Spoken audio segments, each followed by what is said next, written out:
আপনাদের সবাইকে স্বাগত জানাচ্ছি চ্যানেল 24 এর নিয়মিত আয়োজন এটিআই টাইলস নিবেদিত নিউজ এক্সপ্রেসে powered by RICL TMX still.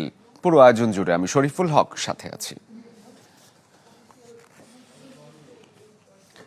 এ যেন এক মহাকাব্যিক বিদায়।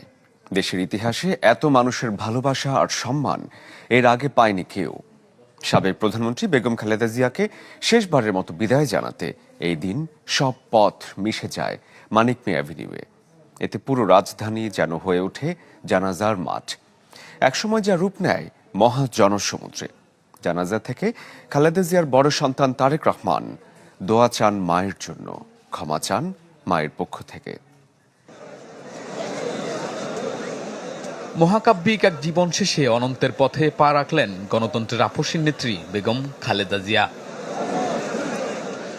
4 দশকেরও বেশি রাজনৈতিক জীবনে ছিল জেল, জুলুম, নিপীড়ন, ছিল নানা উত্থান পতন। তার এই প্রস্থানে শুধু নেতাকর্মী নয়, শোকের ছায়া নেমেছে গোটা দেশ জুড়ে। তিনি যে দেশের জন্য লড়ে গেছেন অবিরত, সেই দেশের মানুষই তাকে বিদায় জানায় চোখের জলে।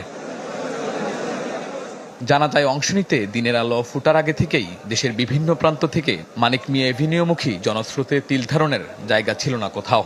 যা সংসদ ভবন সংলগ্ন এলাকায় নয়, ছড়িয়ে পড়ে আশপাশের কয়েক কিলোমিটার পথ জুড়ে। বেলা 2টার পর লাল সবুজের পতাকা মোড়ানো কফিনে খালেদা জিয়ার মরদেহ আনা হয় মানিক মিয়া এভিনিউতে।